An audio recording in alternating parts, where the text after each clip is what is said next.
Hi, and welcome to episode number 19 of the weekly Google Cloud Platform podcast.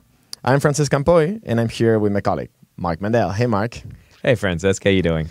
Pretty good. Pretty happy that finally GCP Next is over. That was pretty epic. I think epic is actually the right word for it. That was like awesome in the true sense of the word. Yeah, it was lots of interviews. Yep. But yeah, actually, what was your favorite part? Man, so many things. I think for me, I'm probably biased because we were sitting right in the middle of the playground. We were. But the playground, I loved the playground. I was so happy to see so many cool interactive things that people could look at, from the Data Center 360 to the Emoji booth, where they could sort of interact with the Vision API to the Vision bots. Just being able to see people get hands-on with the stuff we run at Google Cloud Platform and interact with it in a really fun way. I think that was really rewarding. I really enjoyed that. Yeah, that was actually lots of fun.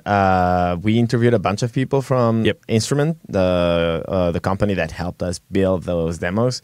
And it was really amazing, to the point that if you go to our Twitter page, twitter.com/GCPPodcast, you will see that we changed our picture. And now we actually have a picture taken with the Emoji booth. Yeah. I think you might see that picture show up in a few places once I integrate it with a few more of our services. That was an awesome picture. Yeah. No, that was great. They asked us to show surprise, and I think we showed surprise. We're very, very good at being surprised. Very much so. Very much so. But I know the keynotes were pretty amazing. They were all really, really great. So we've got, for our listeners today, I think a bunch of interviews that we did with speakers at the event. Should we share the number of interviews we made in only 2 days? Yeah, so if you weren't at the event, how many interviews did we do? It was 43 interviews, something like that. Yeah, so we interviewed a whole bunch of people, 3-minute, 5-minute, 10-minute interviews at GCP Next. We had all our gear there, and it was just nonstop. It was pretty crazy. It was a very noisy environment, so I wanted to thank again Brian Dorsey for the amazing equipment that allowed us to record all the things we recorded. And they actually sound great. Yeah, they sound great. And thanks so much to everyone who came by at the table, sat down with us, had a chat, told us about their experiences, what they were building, how they felt about the event. We're definitely, I think, going to feed in a bunch of content into episodes past this one. For the next years or so. Yeah, probably until the next GCP Next. We're just going to roll it through. Yeah. Pretty happy with how all that turned out. And actually, the cool thing of the week for this week is going to be related to that. The main content of the week is going to be related to that. And then the question of the week is going to be related to that. Today, it's a GCP Next episode. Yeah, it's totally a GCP Next episode. So yeah, main content, we're going to be doing interviews with speakers. So we've got 5 speakers, or actually more than that, because we have some people. Yeah, we have 5 interviews with a bunch of speakers. Exactly. So we talk to them. And then we also have a question of the week from someone who came by and talked to us at the event as well. Yep.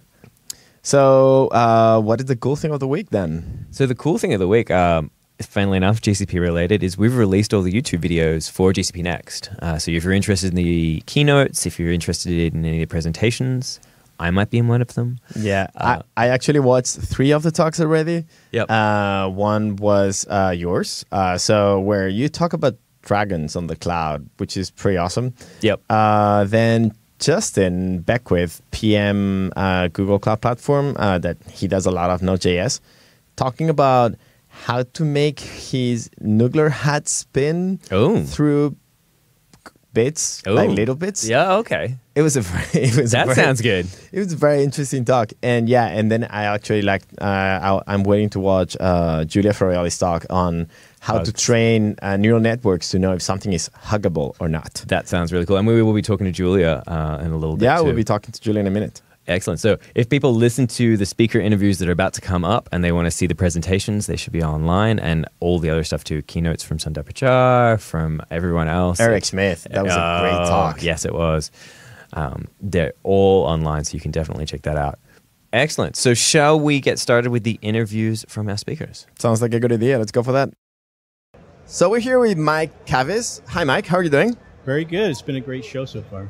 Great. And you work for Cloud Technology Partners? Yep. They're a Boston-based firm that helps companies get to the cloud, whether they're migrating apps or building net new.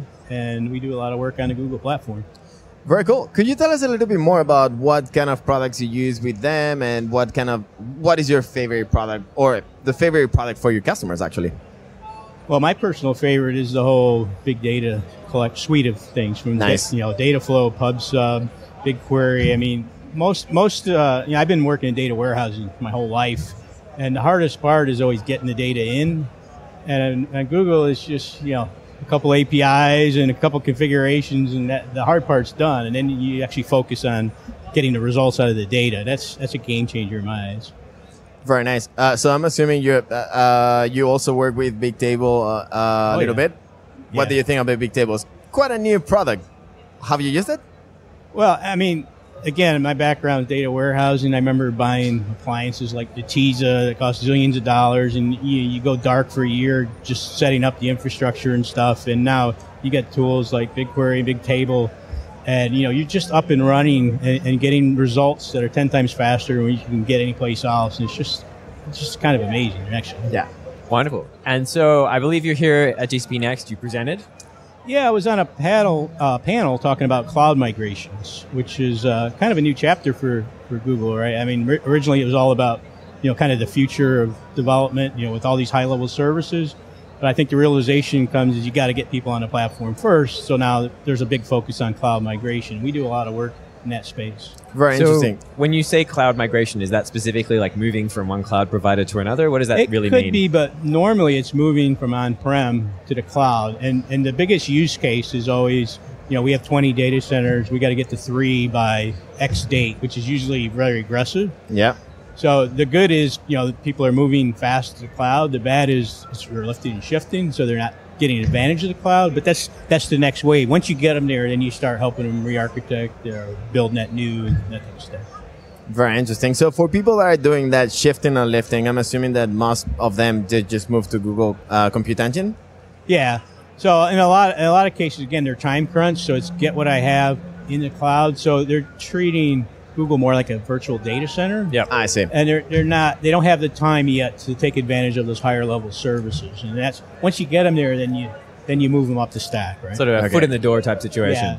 Yeah. Wonderful. When you say move out of the stack, could you tell a little bit more about that? Is it like a container engine, or do you move them to App Engine, or how does that work? Yeah, that's a loaded term. It means so many things to so many people. So what I really mean is getting them to use the more high value API. So getting them to use like Kubernetes, getting them to use BigQuery data flow, all those services where you no longer have to focus on the infrastructure and the plumbing. It kind of does it for you. Yeah. And then you can focus on building apps and doing the machine learning and getting insights and stuff like that. Yeah, that is actually a little bit what Urs was mentioning during the keynote about the serverless architecture. Yeah. Not because there's no service, but because you don't really care about them anymore. Yeah, that is very interesting. Really moving up to another level of abstraction. And the challenge is most of these enterprises are just figuring out what cloud is. So you start talking about serverless stuff, the eyes just kind of glaze over. And it sometimes it takes them stumbling and fumbling on the cloud for a couple of years till they get it and start moving up the value chain and taking those high-level services. The companies that have been in the cloud for a while, they get it, and they're like salivating over new stuff like that. So speaking of the keynote, did you have a particular launch or product or demo? What was your favorite part? I like a lot of the machine learning prediction stuff. I like that a lot. We're getting a lot of projects. Sometimes they're labeled IoT, sometimes they're labeled big data, but there's a lot of companies who are harvesting sensor information, and their first step is just to get it all in one place, but their ultimate goal is what can we learn from this data, and how can we offer new services, and how can we change an industry, or how can we change pricing models. So a lot of companies are early in that journey, and we're helping them get the data in one place, but it's nice to see where because right now machine learning is an art and a science. Yeah. And you're trying to make that, so any developer sort of a commodity tap into that. Yeah. And that I'm looking forward to that. I know there's a lot of work yet to do, but that's a good direction to be going. That is very cool. Did you get the chance to play a little bit with the playground activities, or query it, and the photo booth and so on? No, I actually been running between sessions, and we have a booth here, so I've been kind of going back and forth between that. But I do need to. I see a Tetris machine over there. I might have to do that. Ooh. Yeah. Very cool. Well, thank you so much for being with us today. Yep. And see you later. All right. Appreciate it. Thank you very much. We are joined here by Niels Provost, who is hot off the stage from the keynote this morning. How are you doing today, Niels? I'm doing just fine. Glad that I'm done, with my obligations for the day. That is good. It took a while to prepare. Yeah, I bet it did. Do you want to give us like a really quick 30-second synopsis of what you just presented on stage? Sure. So at Google, I'm responsible for security and privacy engineering. Yep. Google has, spent many years creating a very, very secure platform. And so for GCP, customers were wondering, what does that mean for us? So during the talk, I essentially said, trust and transparency is very important to us. Let me explain to you how we have built Google's infrastructure to be secure, and then relate to you what that means, as a customer for running on top of GCP. And so I essentially started from the bottom, trusted hardware, trusted boot, cryptographic identities for our jobs, DDoS protection, unphishable user identities with, hardware second factor, and then gave some examples of how customers can leverage that on top of GCP. For example, storage encryption happens by default. Yep. For Google App Engine, we give you our cloud security scanner to find vulnerabilities such as XSS or mixed content, mixed pinning. I talked a little bit about our efforts to secure the TLS certificate infrastructure with certificate transparency, where we have worked for years to create a model where all issued certificates can be verified in a publicly available log. Instead of just, ran people through, the security stance they get for running on GCP and some of the things that we are thinking of giving them in the future. So, for example, we are working on a key management system and those kind of things. Very cool. That sounds like a lot of information. So if anyone is more interested, the keynote was recorded, and you should definitely check that the video. I was actually checking it out while we were here. It was a very good presentation. Congratulations on that. There's a specific topic that we get a question quite often, which is DDoS. Right. Could you tell a little bit more? Where is that DDoS protection coming and taking place for Google Cloud Platform? So when you run on our platform, you essentially benefit from our serving infrastructure as a network. If you, let's say, enable HTTPS load balancing, that gets served via an infrastructure that has DDoS protection built in. Cool. And actually, during the talk, I got to share a little bit that we have extended that protection also to news and human rights organization election monitoring sites, which seems like a timely topic. That was very cool. Excellent. And I heard the audience clapping to that. They did. I had not expected that, to be honest. No, that's very nice. Cool. And just so we're clear too, because this is something I'm interested in, is it specifically HTTPS, or do you have the same protection on like HTTP? Well, so the load balancer, does Yeah. HTTP and HTTPS, but to be perfectly honest, look, if you're running on the internet these days, you better protect yourself with TLS, right? I mean, Google has been pushing to encrypt all of our traffic. We have just made the transparency report available last week that sort of tracks our progress, and there's no excuse for anybody putting a website on the internet not to use encryption. Definitely. Coming from a responsible for the security for Google Cloud Platform, sounds pretty normal. Very good. That's great. Thank you so much for coming and talking to us. Yeah, Yeah, so my much for having pleasure. a good time. Looking Perfect. forward to it. Bye. Thank you. We've been joined by two speakers here at our table, James Malone and Francis Perry. Thank you very much for joining us. Thank you. It's nice to be here. How are you both doing today? Awesome. Yeah? Doing well. Enjoying meeting people. Wonderful. So I know you were speaking about some interesting stuff here at GCP Next. Do you want to give us a little brief overview of what it is you were talking about? Absolutely. So we gave a talk yesterday that was focused on creating what we call next generation data processing, where people don't have to fight with infrastructure. They don't have to worry about using the multiple tools to try and do batch and stream processing, and they can trust that their data pipelines are going to be portable both on GCP or between clouds or on cloud and on-premise.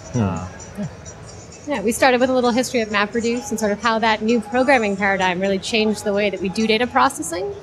Then we talked about how that diverges a little bit. So inside Google, after that MapReduce paper was published, we continued innovating. We had a lot of new ideas that we kept doing, but it was this really homogeneous environment, right? Within Google, we just have a few file formats, a few languages. It's very standardized tooling. So we really went deep on the right way to do data processing, but we were able to go very deep because we were very homogeneous.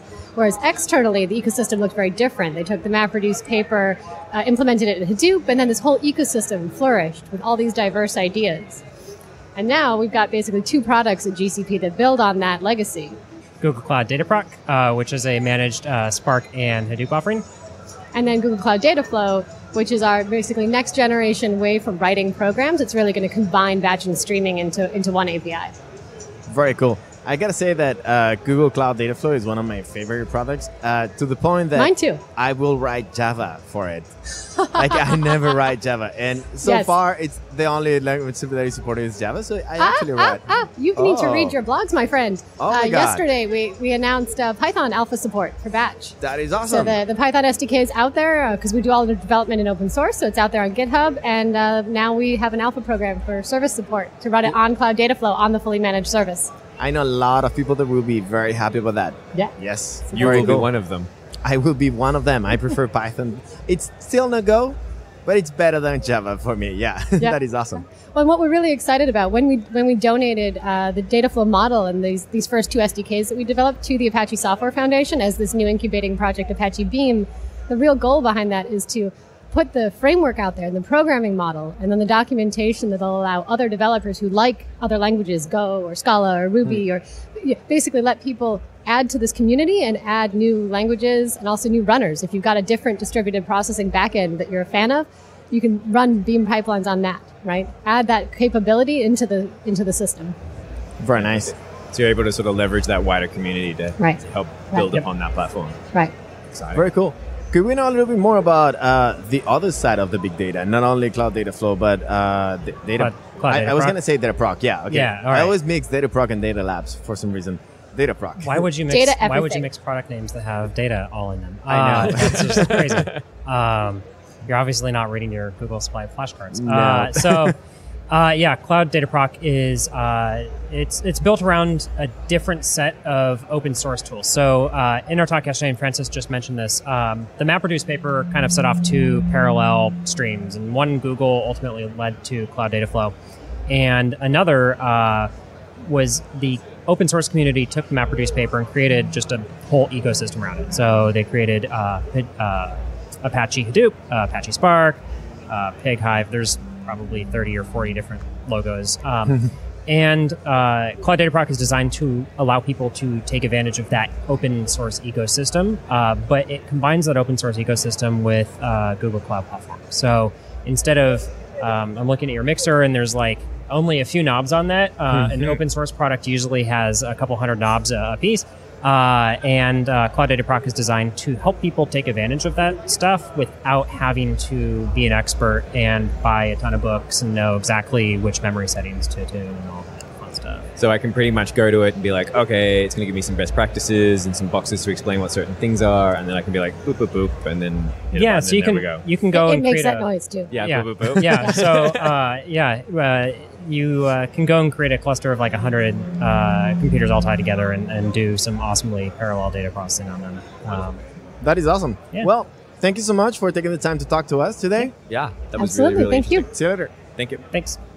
Coming right off the stage, we have Julia Frioli joining us here at the table. Julia, how are you doing today? I'm well. How are you, Mark? I'm very well. Francesc, how are you doing? I am great. I'm actually very happy that Julie is here because since we're here on the floor, we are not watching the talks, and everyone that I heard that went to your talk was very excited about it, and they said it was amazing. Tell us a little bit about it. What did you talk about? Well, so yesterday at the keynote, Jeff Dean announced one of our new platforms, which is our machine learning platform, cloud machine learning. And so my session dove into a little bit of the details surrounding, what machine learning can do, what kind of problems it can solve, and how does it do that? So I believe one of the problems you were looking at solving was something to do with hugs. Yeah, well, sometimes I like a sanity check here and there, telling me if I should actually hug something or not. Speaking, I'm somebody who accidentally hugged a cactus once, so I'm intimately familiar with things that you shouldn't hug. So what we were really trying to do is do an image classification problem. Now, the Vision API, which is a part of Google's machine learning platform, does things like identify what is in an image. But what it can't do is tell you if you should hug it. Right. Naturally. And that's a common problem I have as Yeah. well. I understand completely. Huggability is a very important feature. Right. So what we did was I actually sent out a survey to my team asking them to tell me what are examples of things that they would or wouldn't hug? I got some really interesting answers back. So I went out and I found example images of each of those things. I took about 160 images of things that people said that they would hug and 160 that they wouldn't hug, and used those to train a classifier that we can use on any image to give us some information about whether or not it's a good idea to hug that object. So I'm curious, what results did you get at the end of it that were either more interesting or surprising that you may not have been expecting? Well, okay, so I trained the classifier over things like puppies, kittens, the usual suspects, clouds, dandelions, and pillows. So these were things that people said that they would hug. And it was really important to get things that were organic and inorganic, right? So that you get like a nice spectrum. In the not hug category, we got things like shark's teeth, broken glass, pufferfish, stuff like that. Makes sense. So I did 2 tests. I uploaded a picture of an octopus from an aquarium. Now, my classifier said, no, don't hug that. That, maybe somebody said too many hugs as an error. Didn't actually get that, but, amounts to the same thing. But when I uploaded a picture of an octopus that somebody had crocheted, so like a stuffed animal octopus, that got a really nice score saying, yeah, you should hug that. And I just thought that was absolutely fascinating, right? Because it's taking at a high level the same subject, but with a different implementation. Yep. And it's able to differentiate between those two. I thought that was amazing. That's pretty cool. Yeah. Very cool. So neural network modeling the huggability of stuff. That is amazing. I don't believe it's been done before. I think this might be new. I'm pretty sure it is. I never heard about someone who's like, yeah, how huggable are things? That's amazing. Yeah. Yeah. That's Very pretty cool. So, yes, we announced a lot of things about machine learning yesterday, but what was your favorite announcement other than machine learning, of course? Oh, my favorite announcement. Yeah. Well, since I started working on cloud, I've always been enamored with BigQuery. The first time I heard the architecture described to me, I was like, wow, this is A, completely unintuitive to me. I would have never thought of this. So of course I love it. And B, it just makes so much sense. And it's something that really takes the power of what we're doing at Google, and delivers it to everybody else. So they made some really cool announcements on price cuts and architecture, with how BigQuery actually works yesterday. And I'm not an expert, so I can't diagram it out for you in any way. This is a podcast, so you couldn't see it anyway. Yep. But I think those might be my other favorites of Next. Very cool. Well, thank you so much, Julie, for being here, taking the time to talk to us today. Thank you so much. And looking forward to towards that video. Me too. Thank you. Thank you. Bye. So we're here with Neil Palmer and Todd Ricker from FIS Global, and they just came out of giving an amazing talk. So we wanted to interview a little bit, know a little bit who you are first. Yep. So why don't you go first, Neil? Sure. FIS is the world's largest financial services technology firm. We provide software for everything from online banking to ATMs through to asset management, risk surveillance for the big banks. My world's a little bit different. We run an incubator group where we look at emerging technologies and figure out what they're going to mean for our business. Very cool. What about you? I work very closely with Neil day to day, and I'm a Java developer, Scala developer on the side, cloud computing, you name it. Very nice. Can you tell us a little bit how you use the cloud? So we were just up there talking about our bid for the Consolidated Audit Trail. This is the next generation stock market reconstruction system that the SEC is looking to put together. One of the issues with the current stock market and the regulatory systems is there's a lot of them. It's very disparate.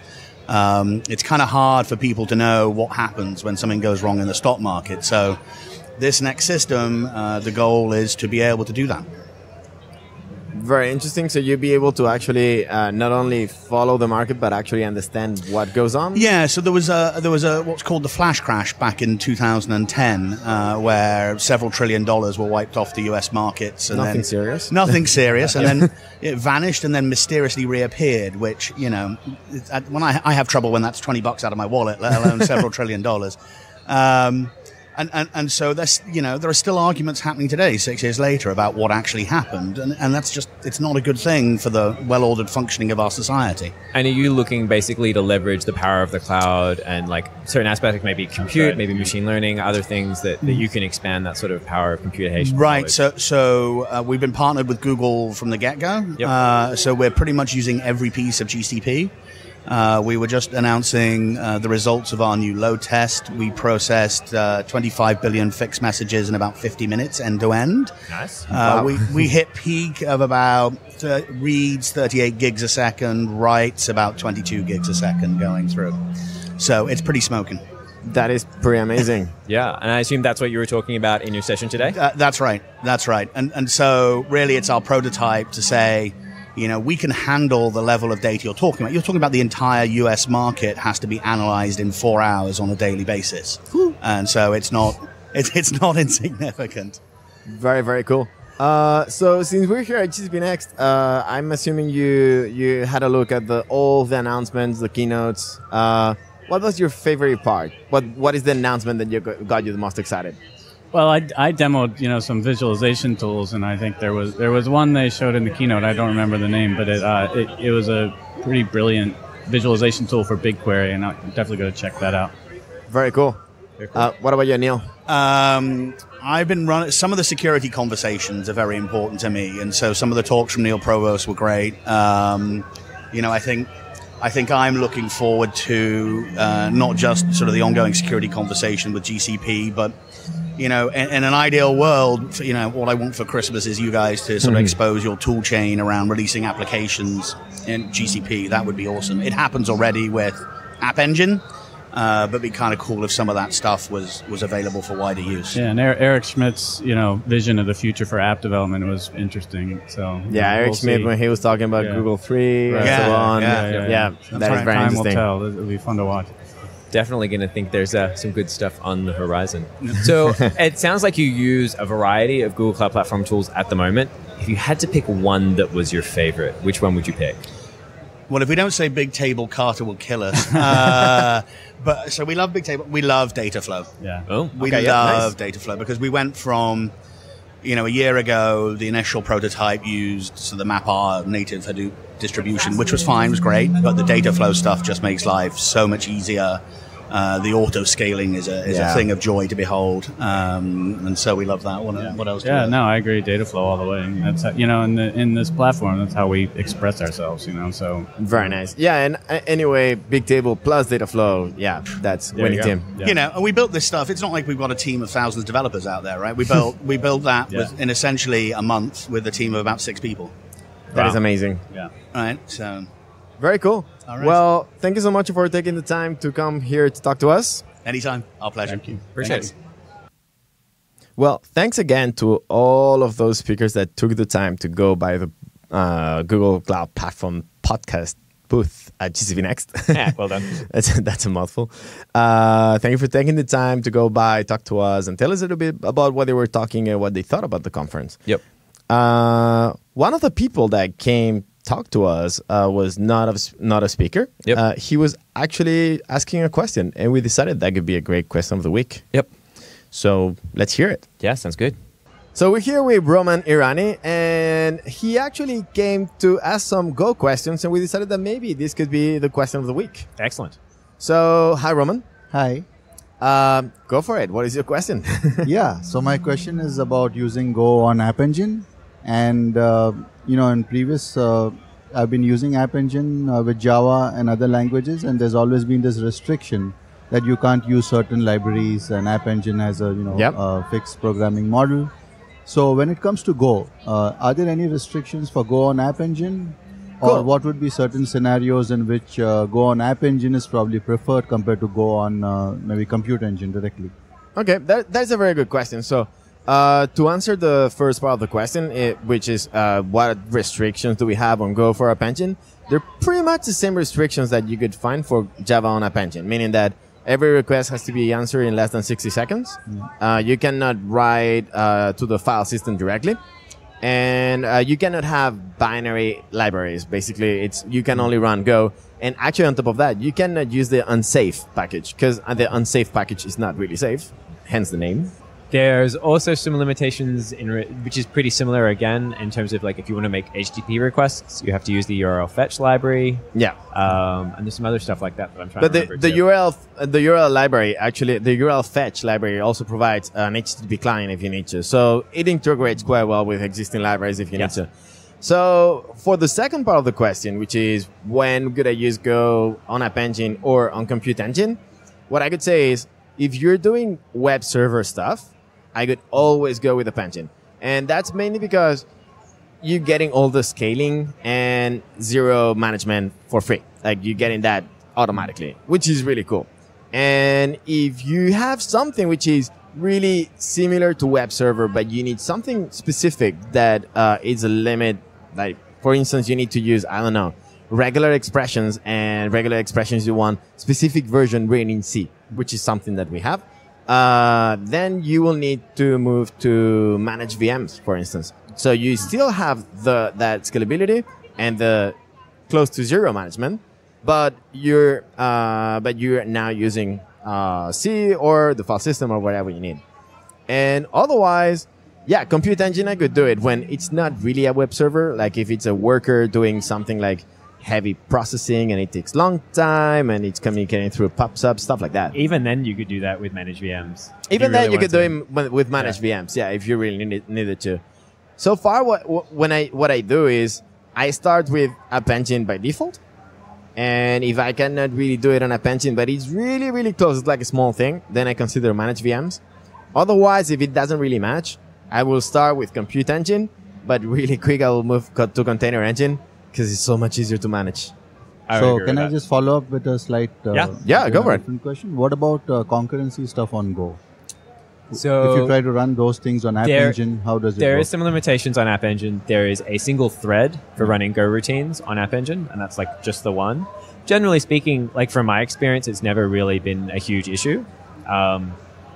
Especially for web stuff, like it's not like you're going to be doing that much stuff. If you needed to expand upon that, then start looking to go further down that abstraction pathway to go to managed VMs.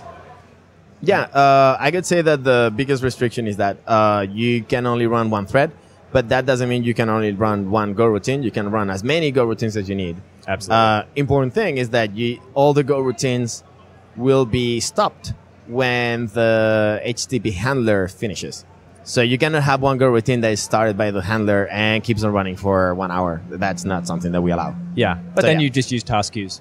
Yeah, then you can use task queues, and then in task queues, again, you can use as many Go routines as you want. So, yeah. Cool. Thank you. Thank you so much. Thanks for joining us. Thanks to Roman Irani for coming by the booth and asking such an interesting question. We got to have a really good chat about it. And Go related. It was Go related. So that makes Francesc very, very happy. Excellent. So I know that as of this podcast recording, I will be at Strata. I'll be running the Code Labs there. So if you're listening to the podcast and at that event, please swing by and say hello. I would love to say hi. I'll be wearing my Google Cloud Platform podcast t-shirt too. Oh, yeah. But if you're a listener, we actually now have t-shirts out. Maybe if you find this at some event, we'll be able to provide you with some. Yeah. They're really cool. Limited edition. Limited edition, totally. Yep. Are you going to be anywhere special anytime soon? Not really. I'm gonna go to DevRelCon, which is a conference for DevRelers, developer relations engineers in San Francisco. Nice. So that's gonna be like 5 minutes walking. I like those trips. That sounds good. Let me know how that goes. Yeah, it's gonna be fun. Awesome. No, that's great. Well, if people want to get in contact with us, where can they go, Francesc? Oh, I know those. So we are on Twitter. We're pretty active on Twitter. So it's GCP Podcast. Yep. We are also on Google Plus at Plus GCP Podcast. Yep. We are also on Reddit on the subreddit r/GCP Podcast. Yep. We are also, we have a webpage, gcppodcast.com. Yep. And an email, hello@gcppodcast.com. Yep. And I think I'm not forgetting any. Now you are. Slack. Oh, yeah. On the GCP. Also on the on GCP, Slack. Yeah, on the GCP community Slack, we're at a hash podcast. And what is the URL to access that? If people want to join Slack, the URL is bit.ly/GCP-Slack. That's the inviter that they can go in on, and they'll be able to connect from there. Awesome. And yeah, we've actually been receiving more emails recently. We're very happy about that. We're going to be answering some of the questions of the week that you sent us in next episodes. Don't worry about that. Definitely. Well, thank you very much for joining me, Francesc. Thank you very much for joining me today and joining me during GCP Next. That was an awesome experience. It was absolutely fantastic. And I'll see you next week. See ya.